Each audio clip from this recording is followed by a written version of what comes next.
Como a Luísa já disse, trata de um tema extremamente complexo, porém extremamente importante e que precisa ser discutido, trabalhado e refletido a respeito.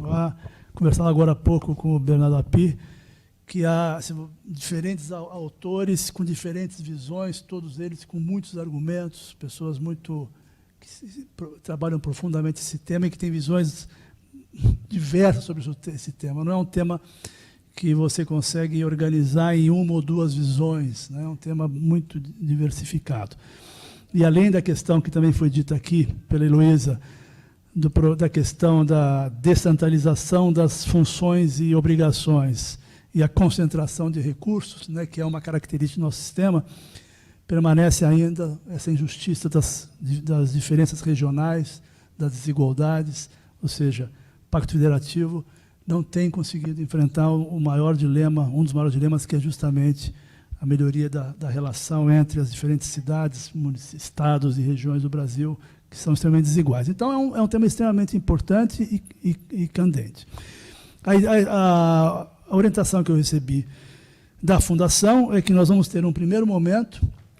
Neste primeiro momento, os nossos convidados expositores, cada um deles falará por 30 minutos, e, na sequência, o moderador fará uma dinâmica com eles aqui na mesa, inicialmente, num segundo momento, e, finalmente, nós vamos abrir para resposta a perguntas que vocês encaminharem.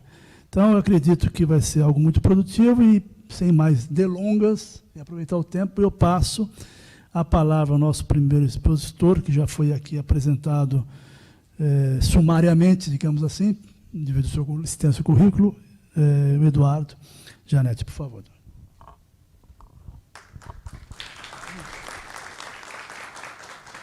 Acho que eu vou falar de pé. Essa cadeira é muito... Bom, muito bom dia a todos. Uma grande satisfação estar aqui em Salvador, a convite da Fundação Rede, para participar desse debate sobre um tema que eu considero de primeiríssima ordem na vida brasileira e que eu espero seja muito presente na campanha eleitoral, no debate político no qual nós estamos começando para as eleições de 2018, que é o Pacto Federativo. Eu acho que a sequência das nossas apresentações aqui obedece a uma certa lógica e faz sentido eu começar, porque eu vou fazer uma apresentação de caráter mais conceitual, colocando um pouco o pano de fundo do problema, para que depois Ana Carla e o Bernardo Api, que são técnicos e são economistas com muito mais conhecimento do detalhe dessas questões do que eu, possam dar um encaminhamento mais aplicado e mais prático. O Bernardo Api é um dos maiores especialistas brasileiros em questões tributárias, é realmente uma pessoa que domina, como pouquíssimos, talvez como ninguém, o detalhe da extrema complexidade da tributação no Brasil, e as dimensões de Pacto Federativo estão muito ligadas à questão tributária. E a Ana Carla é uma economista com excelente formação e que tem uma experiência recente, muito concreta, como secretária de Finanças do Estado de Goiás. Portanto, ela vai trazer também aqui um pouco do conhecimento direto de alguém que teve a responsabilidade de administrar finanças estaduais e conhece, como pouquíssimas pessoas no Brasil, na prática do dia a dia, de finanças, de governo, como é que se coloca a questão do Pacto Federativo. Como eu disse, eu vou apresentar mais um panorama e depois eles vão arrematar. Eles vão trazer essa questão realmente para um plano bem mais concreto, bem mais aplicado do que eu. Bom, eu vou começar colocando aqui em perspectiva, e vou pedir para a Valéria colocar o meu primeiro slide. Então, pessoal, isso aqui, a gente, cidadão brasileiro, que trabalha e que transfere uma parte da renda do nosso trabalho para o governo, para o Estado brasileiro, tem que ter uma noção do que foi a evolução da carga tributária bruta no Brasil desde o final da Segunda Guerra. O que é a carga tributária bruta aqui? É o total de impostos arrecadados pela União, estados e municípios. É quanto a sociedade transfere para o governo do resultado do seu trabalho a cada ano. No longo prazo, vocês veem que a carga tributária bruta, que era de 14% do PIB, ou seja, em 1947, de cada R$100 de valor que nós criamos com o nosso trabalho, nós pagávamos R$14 de impostos. ela foi subindo, é uma trajetória de ascensão forte, e chegou hoje a um número aproximado de 34% do PIB. De cada R$100 de valor que nós criamos com o nosso trabalho, 34 vão para o governo. É mais de 1/3 da renda dos brasileiros, em média, no país. Aumentou muito. Vocês podem ver, muito sumariamente, que tem 2 períodos fortes de crescimento da carga tributária bruta no Brasil. Uma é durante o regime militar, essa primeira escalada aqui, né, mudou totalmente de patamar, e a outra mudança de patamar, não por coincidência, começa justamente aqui em 88, quando vem a Constituição de 1988.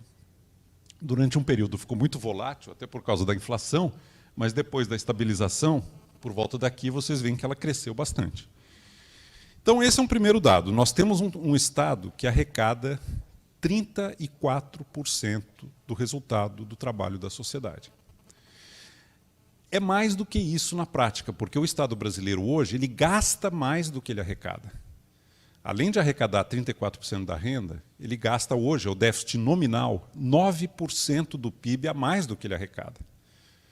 Então, nós estamos num país em que 34 mais 9, 43% da renda gerada pelo trabalho dos brasileiros transita pelo setor público. Prestem atenção nesse número.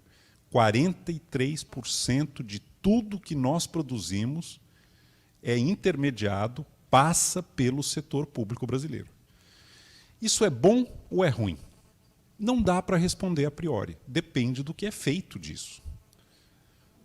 Se o uso disso for muito positivo para a sociedade, tudo bem. O Estado aumentou o seu tamanho, extrai uma proporção muito maior do que nós produzimos do que antes, mas ele está entregando alguma coisa boa para a sociedade. Agora, se ele extrai esse montante enorme de recursos e o que ele faz com isso, a sociedade não vê, o que eu acho que eu vou argumentar é, em grande medida, o caso, tem algum problema muito sério nas finanças públicas brasileiras, no Estado brasileiro. Então, vamos lá. Em 88, se vocês pegarem o ano da Constituição, a carga tributária era 24% do PIB. Era normal para um país de renda média. O Estado brasileiro investia 3% do PIB. Investimento é o quê? Saneamento, habitação, infraestrutura. Hoje, arrecada 34% do PIB, gasta 9% do PIB a mais do que arrecada, total dá 43%, e o investimento do Estado brasileiro caiu em relação a 88%. É 2,5% do PIB. Olha que coisa impressionante. O outro ponto, Valéria, vamos passar? É o seguinte, alguém poderia argumentar Bom, alguém poderia argumentar, os outros pontinhos desapareceram aí do gráfico, mas o que eu vou dizer vai se manter. Alguém poderia argumentar que, embora tenha aumentado e não esteja investindo, o Estado brasileiro está... Ah, conseguiu. O Estado brasileiro conseguiu... Onde é que é o... Ah, esse aqui. O Estado brasileiro está conseguindo fazer um bom trabalho de transferência de renda para melhorar a vida das pessoas. Serviços públicos de qualidade, transferência de renda para a população de menor renda e tudo mais. Esse gráfico aqui mostra a gravidade da situação. Não estão aparecendo os outros pontinhos, aliás, estão muito fracos aqui para ver, mas essa linha pontilhada dá o padrão internacional. O que esse gráfico está mostrando? Isso aqui é o IDH, Índice de Desenvolvimento Humano, é um indicador da qualidade de vida nos países, escolaridade, saúde, renda. E isso aqui é o tamanho da carga tributária como proporção do PIB dos diferentes países. Essa linha pontilhada mostra o que é o padrão no mundo. Quanto maior a carga tributária como proporção do PIB, maior o IDH. A linha tem uma inclinação. Está claro o que eu estou falando? Olha o Brasil. O Brasil tem uma carga tributária enorme, 34% do PIB, e o IDH baixíssimo. Ou seja, o retorno social, aquilo que a sociedade, a cidadania obtém de resultado com um Estado tão grande, é pífio, é muito, muito baixo. Eu falei um número importante aqui, que é 44% do PIB é o que passa pelo setor público, de tudo que o Brasil produz, de todo o valor do nosso trabalho. Quanto é que o Estado brasileiro entrega, por exemplo, no Bolsa Família, que é o principal programa de transferência de renda do Estado brasileiro? É 0,5% do PIB. É a migalha que cai da mesa. Num total de 44, que é a carga tributária, mais o déficit, que o Estado gasta além do que ele arrecada, ele entrega 2,5% em investimento e 0,5% do PIB em Bolsa Família. E os serviços públicos, saúde, educação, saneamento, segurança, transporte, nos colocam nessa posição totalmente descolada do resto do mundo, que é um IDH muito baixo para uma carga tributária extremamente elevada para um país de renda média como o nosso. Não é incontornável a conclusão. Tem alguma coisa profundamente errada nas finanças públicas brasileiras. Essa é a principal questão nacional hoje. Eu acho que é a questão estrutural mais importante. Nós estamos num país em que 44% do que a sociedade produz vai para o governo, União, Estados e municípios, e o que o governo entrega para a cidadania não corresponde, não justifica, longe disso, o tamanho do dreno dessa fantástica quantidade de recursos. Para onde está indo o dinheiro? O que está acontecendo? É uma questão super complexa e nós não vamos ter tempo aqui de tratar em todas as suas ramificações. Tem duas contas que, juntas, representam 20% do PIB no orçamento brasileiro. E nós não vamos falar desse assunto porque não é o nosso tema aqui. Se vocês pegarem previdência e juros, o que o Estado brasileiro gasta com previdência e juros, somarem, vocês vão ter 20% do PIB. Mas, um total de 44% do PIB, gastou 20% do PIB com juros e previdência. É muito alto. E o problema da previdência não é assunto aqui, é um problema gravíssimo. Nós vamos ter que enfrentar pelo bem ou pelo mal. Porque, se não enfrentar, vai virar Rio de Janeiro. O Rio de Janeiro já está vivendo uma situação que o Brasil inteiro pode passar a viver se não enfrentar esse problema. Mas eu não vou falar de juros e previdência, porque não é o nosso tema aqui. O que eu queria chamar a atenção de vocês é o seguinte. Descontando juros e previdência, que são 20% do PIB, 20% de tudo que o Brasil produz, sobram na mão do governo 24% do PIB. Está clara a conta, não? Vocês estão acompanhando? Por quê? Porque 44% do PIB, o que passa pelo governo, ele gasta 20% do PIB com juros e previdência, você desconta uma coisa da outra, 43%, 44%, dá 23%, 24% do PIB na mão do governo. E cadê? Cadê? É muito dinheiro. 23%, 24% do PIB é a carga tributária bruta normal para um país de renda média. Imagine o sonho de você estar num país de renda média, como é o nosso, em que, já tendo pago juros e previdência, você tem toda a carga tributária bruta normal, 23%, 24% do PIB, na mão do governo para gastar. Para gastar em saúde, educação, saneamento. Nós estamos no século XXI e quase a metade dos domicílios brasileiros não tem coleta de esgoto. Não obstante o fato de nós termos uma carga tributária enorme. Ou seja, o governo arrecada, o governo gasta mais do que ele arrecada, numa proporção exorbitante, e não entrega sequer um mínimo de dignidade, de cidadania em questões como saúde, educação e saneamento. Gente, tem alguma coisa muito errada com esse Estado e não é só juros e previdência. Não é só juros e previdência, porque restaram ainda 24% da renda nacional na mão do governo. Cadê? Bolsa Família é 0,5% do PIB, investimento é 2,5% do PIB. Cadê? Pacto Federativo tem muito a ver com isso. Aqui nós chegamos na questão do Pacto Federativo. Nós tivemos um problema muito sério em 88, que eu vou tentar detalhar aqui, e eu acho que a Ana Carla e o Bernardo Api depois vão mostrar em detalhes muito mais concretos, mas nós tivemos um problema de desenho constitucional em 88. Essa questão do Pacto Federativo, como foi mencionado, acompanha o Brasil desde a nossa origem. É muito curioso se vocês pegarem a história do Brasil, desde a nossa independência, lá atrás, em 1822, e ver como tem um pêndulo que bate de um lado para o outro, alternadamente, no sentido de centralizar e descentralizar o poder e os recursos do governo.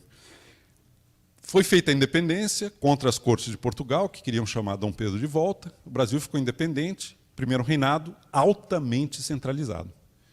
Era uma grande discussão entre o José Bonifácio e o Dom Pedro I. Dom Pedro I era um centralizador, José Bonifácio queria descentralizar, prevaleceu a visão do imperador, altamente centralizado. Veio a regência, descentralizou.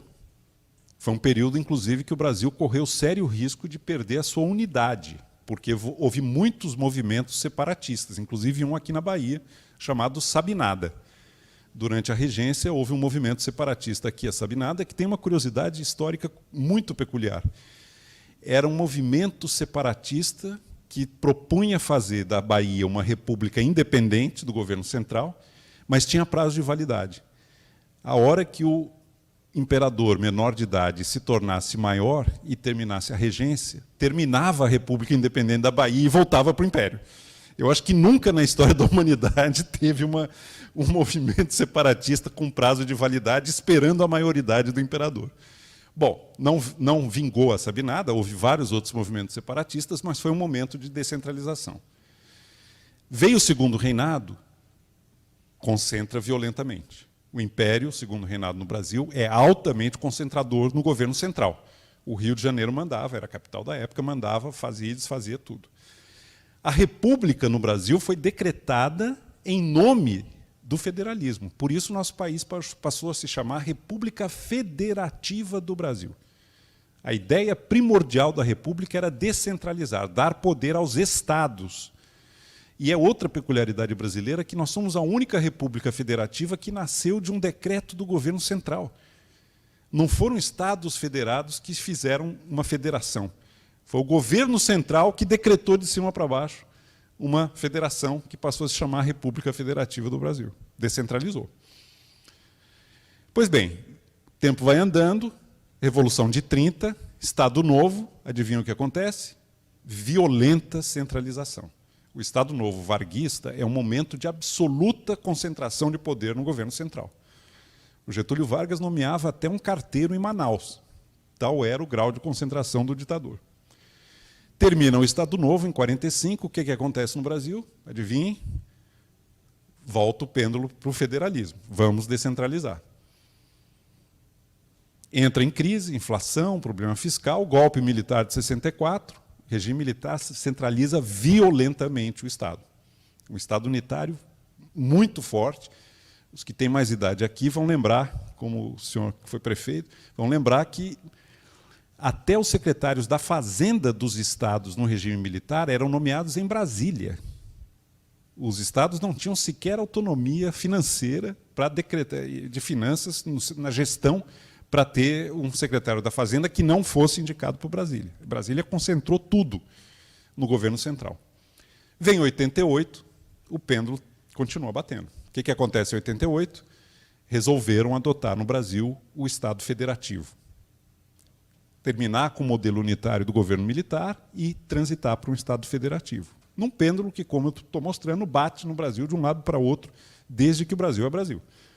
Só que em 88 teve um problema.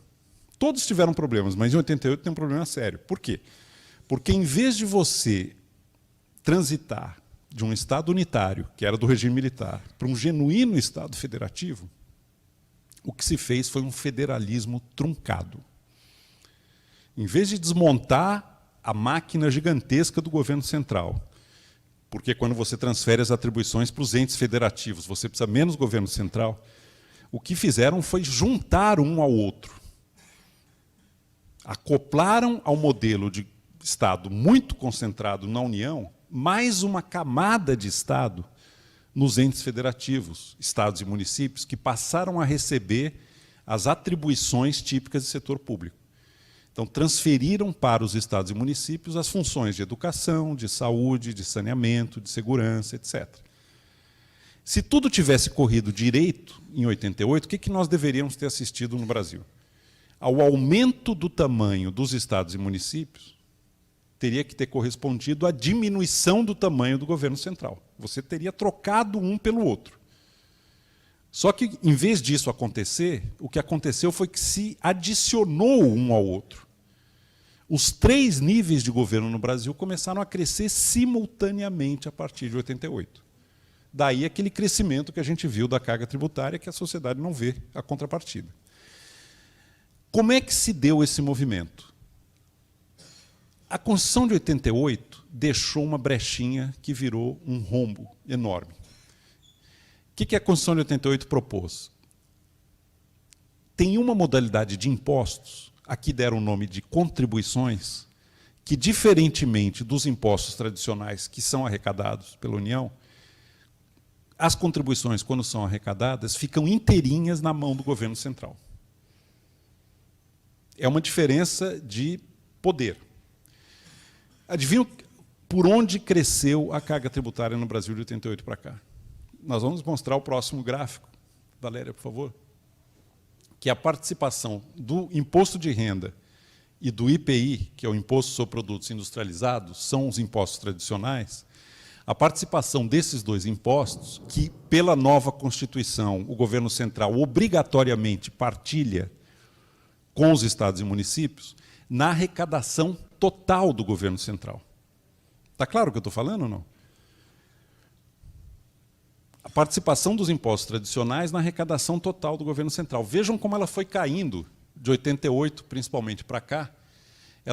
Os impostos tradicionais representavam 29% do total arrecadado pelo governo central e passaram a representar hoje algo em torno de 9%, 10% do total arrecadado.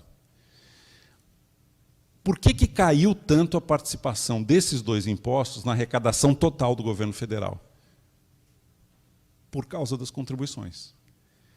Em 88, tinha uma única contribuição. Ela representava 6,5% da arrecadação do governo federal. Hoje nós temos uma família de contribuições, são muitas, e elas somadas já representam mais do que os impostos tradicionais. O que era para ser exceção virou a regra. As contribuições, essa modalidade de tributo, foram a maneira pela qual o governo central manteve a capacidade de continuar gastando, mesmo compartilhando os impostos tradicionais que ele é obrigado a dividir com os estados e municípios. Isso é uma enorme anomalia. E, na prática, o que passou a acontecer foi o que eu estou descrevendo aqui. Os 3 níveis de governo no Brasil começaram a crescer ao mesmo tempo. Em vez de você trocar um pelo outro, você acrescentou um ao outro. A sociedade brasileira, que carregava um Estado nas costas, passou a carregar 2 Estados sobrepostos nas costas. O velho modelo unitário, que não foi desmontado, e a camada adicional, que foi criada de 88 para cá, dos entes federativos, que passaram a ter todas as atribuições importantes do setor público. Isso se chama federalismo truncado. A minha proposta, a linha geral, que eu acho que nós precisamos pensar aqui em como desenvolver, e não é alguma coisa que vai acontecer da noite para o dia, é uma coisa que vai ter que ser construída. Tem um princípio fundamental que nós vamos ter que caminhar para ele, se quisermos resolver esse problema. O problema, vamos voltar ao princípio, qual é? O problema é a sociedade brasileira ver contrapartida daquilo que paga de impostos na sua qualidade de vida. Serviços públicos de qualidade, infraestrutura, saneamento. Isso não está acontecendo. O que precisa acontecer para que isso passe a acontecer? Eu vou dizer, a minha visão em relação a isso. Nós precisamos completar o movimento de descentralização que foi esboçado em 88, mas que não foi feito direito. Porque a União preservou a capacidade de arrecadar e, ao mesmo tempo, os estados e municípios passaram a receber as funções típicas do setor público sem ter os recursos compatíveis e, muitas vezes, sem ter a capacitação. O que precisa acontecer? Princípio, regra de ouro fundamental. O dinheiro público deve ser gasto o mais perto possível de onde ele é arrecadado. O dinheiro não vai para Brasília para voltar. O dinheiro fica perto de onde é arrecadado. O que vai para Brasília num modelo bem desenhado de Estado federativo? Tem 2 tipos de recursos que vão para Brasília. O que é para financiar a função específica de governo central, coisas que só o governo central pode fazer, diplomacia, segurança externa, Banco Central, órgãos reguladores, são funções de governo central, têm que ser financiadas. Esse recurso vai para Brasília. E vai para Brasília o que é transferência interregional. Nós somos um país heterogêneo, com muita desigualdade regional. É natural que os estados mais favorecidos transfiram recursos para os estados menos favorecidos, alguma proporção. Este dinheiro passa para Brasília. Distribuição interregional vai para Brasília e é redistribuído. O que não é função de governo central e o que não é distribuição regional não deve e nem precisa ir para Brasília para voltar. Fica perto de onde é arrecadado. Fica perto de onde é arrecadado. O que nós vamos construir ao fazer isso? Nós vamos construir cidadania tributária no Brasil, que é o que mais falta. Cidadania tributária é o cidadão brasileiro sabe quanto do seu trabalho ele está pagando de impostos, quanto da renda que ele gerou ele está transferindo para o governo, para onde foi o que ele transferiu e como é que está voltando. Do jeito que está hoje, o cidadão brasileiro não tem a menor ideia de quanto ele está pagando, para onde está indo e como está voltando. Se é que está voltando, porque boa parte não volta. Quase nada volta, de fato. Cidadania tributária. Para ter cidadania tributária, a gente tem que ter um genuíno Estado federativo. Inclusive, tem uma dimensão política disso que é fundamental. O cidadão não mora na União, o cidadão não mora no Estado, ele mora no município. As coisas relevantes para a sua vida, saúde, educação, transporte, saneamento, ocorrem na cidade, no município, na localidade onde ele vive. É lá que os recursos têm que ser concentrados, é lá que tem que ser feita a decisão de onde eles vão ser gastos. E é lá que o cidadão vai ter que fiscalizar, controlar e cobrar a boa aplicação do que ele está pagando. Porque não é brincadeira, gente, nós estamos transferindo para o governo brasileiro 34% de tudo que nós geramos com o nosso trabalho, só na carga tributária. Além disso, o Estado brasileiro gasta 9% do PIB a mais do que ele arrecada, tem déficit. 44% de tudo que nós geramos com o nosso trabalho é arrancado de nós e nós não vemos a contrapartida. Porque o Estado mal investe, não oferece serviços públicos de qualidade e o grande programa de transferência de renda é uma migalha que cai da mesa, porque é 0,5% do PIB. Tem juros e previdência? Tem. São problemas sérios, não vamos discutir aqui. Mas o problema federativo é tão importante quanto as outras questões. Como é que funciona hoje no Brasil? É uma fantasia de governo central. Qual é? O governo central decreta Plano Nacional de Saneamento. Lindo. Você lê no papel e fala, que coisa maravilhosa, vai resolver o problema incrivelmente, num curto período de tempo. O governo central decreta Plano Nacional de Resíduos Sólidos. Você fala, mas que legislação avançada, que coisa fantástica, que país fantástico que vai resolver o problema do resíduo sólido. O governo central decreta Plano Nacional de Educação. Puxa, que maravilha, vai pagar melhor os professores, vai ter ensino integral, tudo vai acontecer. O governo central decreta tudo isso, escreve no papel. O que é que acontece na ponta, onde deveria estar se tornando realidade isso? Sabe o que acontece? Quase nada. Não faz saneamento, não faz resíduo sólido direito e não faz educação. E o dinheiro vai para Brasília e não volta. E sabe-se lá como volta, como volta. Nós temos 5.570 municípios no Brasil. 5.570 municípios. 85% desses municípios, que são os de menor população, praticamente nada arrecadam. Nada. Não tem base tributária. Não é que os cidadãos desses municípios não estão pagando imposto, estão pagando muito imposto. Quando acende a luz, paga imposto, quando enche o tanque, paga imposto, quando compra cigarro, paga imposto, quando anda, paga imposto, tudo. Está pagando imposto. Só que o dinheiro vai para Brasília. Do que vivem esses 85% dos municípios brasileiros que praticamente não arrecadam? Vivem de mesada constitucional, de repasse da União e de repasse do Estado. O cidadão nem sabe quanto está chegando e como está chegando. E o que é que esses municípios fazem com esse dinheiro que entra de mesada? Um colega nosso, o Marcos Mendes, lá do Senado, fez um cálculo super interessante. Quanto menor o IDH do município, quanto menor o desenvolvimento humano do município, mais ele gasta com a Câmara de Vereadores. O município tem Câmara de Vereador e não tem saúde pública. Tem Câmara de Vereador e não tem saneamento. E o cidadão nem sabe.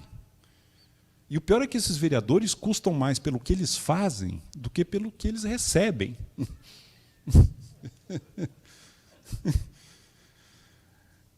Você quer destruir qualquer noção de cidadania tributária? Invente um sistema assim. Invente um sistema assim. 85% dos municípios vivem de mesada constitucional. O dinheiro chega lá do Estado, da União, o cidadão não tem a menor ideia. A única coisa que ele sabe é que, na hora que ele fica doente, ele não tem posto de saúde e vai para o município vizinho. A única coisa que ele sabe é que ele não tem saneamento. E ele não tem noção de que ele está pagando, de que uma fatia enorme do resultado do trabalho dele está indo para o governo e não está votando. Nós vamos ter que resolver esse problema do Pacto Federativo se a gente quiser ter um Estado minimamente funcional no Brasil. E temos que ter coragem de descentralizar. Eu proponho força ao poder local. Menos Brasília, mais Brasil. Vamos dar condições de capacitação e de recursos no governo local para que ele, pressionado pelos munícipes, atenda às demandas dos munícipes. Todas essas novas tecnologias que prometem, embora não entreguem até aqui uma renovação da política, modos de mais participativos de gestão de orçamento, têm muita afinidade com poder local.